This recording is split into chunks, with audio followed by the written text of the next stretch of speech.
यांनी लिहिला. आजही आम्ही स्वाभिमानाने जगतो कारण आमचा इतिहास राजे छत्रपतींनी लिहिला.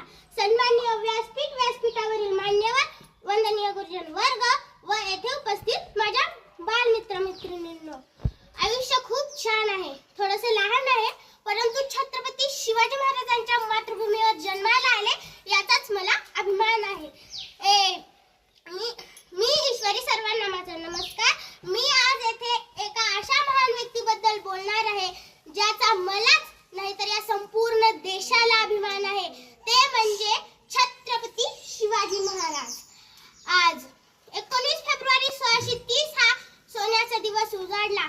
या मंगलदिनी महाराष्ट्रातील पुणे जिल्ह्यातील शिवनेरी या किल्ल्यावर एका सिंहाचा जन्म झाला. तो सिंह म्हणजे छत्रपती शिवाजीराजे भोसले होय. ते शहाजीराजे भोसले व जिजाऊंचे पुत्र होते. शिवाजी महाराज लहानपणापासूनच अत्यंत हुशार व चाणाक्ष बुद्धीचे होते. माता जिजाऊंनी त्यांच्यावर उत्तम संस्कार व शिकवण दिली.